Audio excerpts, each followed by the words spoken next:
दोस्तों, आज की कहानी है बहू रात को इडली का घोल भिगो देना। दोस्तों, कहानी शुरू करने से पहले अगर आपने हमारे चैनल को सब्सक्राइब नहीं किया है तो सब्सक्राइब कर लीजिए ताकि आपके पास पहुंचे हर नया वीडियो।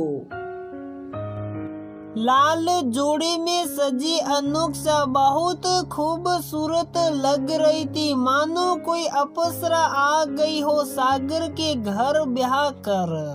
अनुक्षा है ही इतनी सुंदर जो देख ले तारीफ किए बिना रह ना पाए। सारी रस्में पूरी होने के बाद अनुष्का की सास लता जी ने अपने बेटे बहू की नजर उतार ली और उन्हें कमरे में आराम करने के लिए भेज दिया।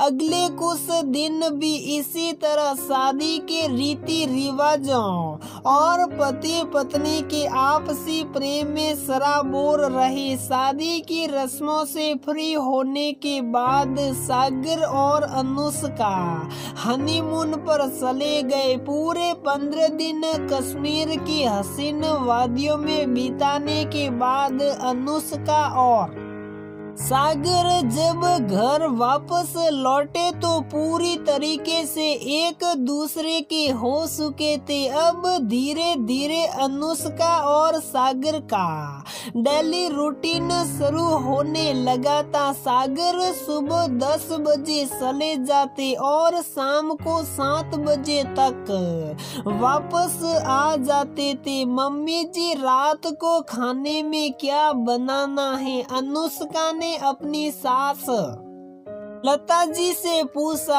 अरे बेटा, सुबह तो दाल बाटी बनाई थी, ऐसा करते हैं फिलहाल मैगी से ही काम चला लेते हैं। लता जी की बात सुनकर अनुष्का को थोड़ा अजीब लगा कि रात के खाने में मैगी।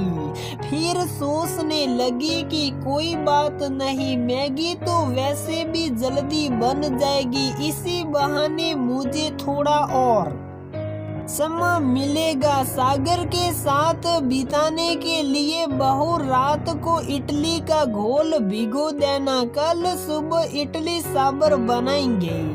और हाँ, थोड़ा एक्स्ट्रा बनाना तो कल रात को भी उसी से काम चल जाएगा। वैसे भी रात को तो कम ही खाना खाया जाता है।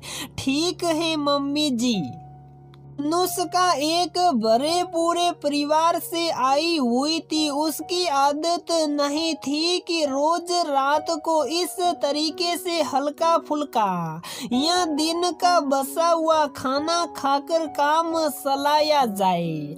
इसीलिए शुरुआत में तो उसे लगा कि कोई बात नहीं, लेकिन जब ये बात रोज रोज होने लगी थी, कभी मैगी तो कभी ब्रेड बटर, कभी दिन के बसे चावल का पुलाव, बस ये ही बनता था। या फिर दिन में अगर कुछ स्पेशल बनता तो लता जी थोड़ा ज्यादा बनवा कर उसी से काम चलाने को कहती, जिस वजह से अब अनुष्का को आधी रात को भूख लग जाया करती। कुछ समय बाद अनुष्का ने घर में नए सदस्य के आने की खुश खबरी दी, जिससे सागर और लता जी बहुत खुशी हो गई। लेकिन दुख की बात ये थी, अब भी लता जी रात के खाने का सिस्टम वही रखना चाहती थी जो कि पहले से चलता आ रहा था। पहले तो अनुष्का कुछ नहीं कहती थी, पर अब उसे ज्यादा भूख लगती थी, इसलिए अब अनुष्का अपने हिसाब से और जरूरत अनुसार खाना बनाती थी। अब रोज दाल चावल सब्जी रोटी सब बनता था और रात को भी ताजा खाना बनता था। अनुष्का अब अपना पूरा ख्याल रखती थी, दूध दही भी समय से लेती थी। अनुष्का द्वारा किया गया। ये बदलाव लता जी को पसंद नहीं था और इसी वजह से वो अनुष्का से नाराज हो गई थी। वह चाहती थी कि अनुष्का पहले की तरह ही बसे हुए खाने से काम चलाए ताकि सब चीजों की बचत हो जाए, परंतु इस बचत के चक्कर में अनुष्का अपनी और अपने होने वाले बच्चे की सेहत के साथ खिलवाड़ नहीं करना चाहती थी। इसलिए लता जी की नाराजगी को अनदेखा करते हुए वह अपना ख्याल रख रही थी। अब रोज दोनों समय खाना बन रहा था, वह भी पूरी तरीके से, इसीलिए घरेलू सामान भी उपयोग में आ रहा था, जिसकी वजह से लता जी अनुष्का से गुस्सा थी और अपनी सहेली को फोन करके बता रही थी, जब मैं खाना बनाती थी तो गैस सिलेंडर 2 से 2.5 महीने तक चलता था, जबकि अनुष्का के आने के बाद 1 से 1.5 महीने में ही खत्म हो जाता है। और अनुष्का सामान बहुत वेस्ट करती है, किराने का सामान भी डबल यूज करती हैं। क्या करूं, कुछ समझ में नहीं आ रहा। ये सुनकर अनुष्का को बहुत बुरा लगा, लेकिन वह ऐसी हालत में कोई भी हंगामा नहीं करना चाहती थी, क्योंकि किसी भी तरीके का मानसिक दबाव उसके लिए हानिकारक हो सकता था। महीने की 1 तारीख आते ही लता जी ने फिर से अपना राग शुरू कर दिया और सागर को कहने लगी कि बेटा, तेरी बीवी तो बहुत सामान खपाती है। जब मैं खाना बनाती थी तो सिलेंडर 2 से 2.5 महीने चलता था और अब देख अनाज भी बहुत ज्यादा खपता है। ऐसे ही चलता रहा तो बचत तो हो ही नहीं पाएगी, बस खाने पीने में सारे पैसे उड़ जाएंगे। इतना सुनना था कि अनुष्का को भी गुस्सा आ गया और बोल पड़ी, हाँ मम्मी जी, जब आप खाना बनाती थी तो सिलेंडर भी कम खपता था और घर का सामान भी जानती हैं क्यों, क्योंकि आप खाना बनाती ही नहीं थी।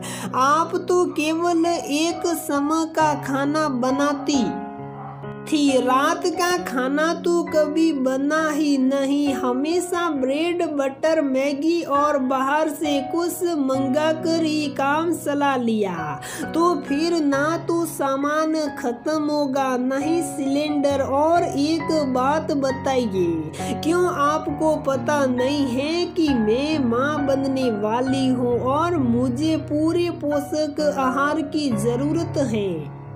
पोषक आहार ना सही, कम से कम दोनों समय के खाने में तो कंजूसी मत दिखाइए। दोनों समय खाना तो बनाने दीजिए। और हाँ, आप कह रही थी कि मैं सामान ज्यादा खपाती हूँ, तो हाँ, क्योंकि मैं खाना बनाती हूँ मम्मी जी। अनुष्का, तुम सही कह रही हो, अगर खाना बनेगा तो सामान तो यूज होगा ही। और इस समय तो तुम्हें अच्छे खान पान और पौष्टिक आहार की जरूरत है और मैं पागल फालतू की कंजूसी में लगी पड़ी थी।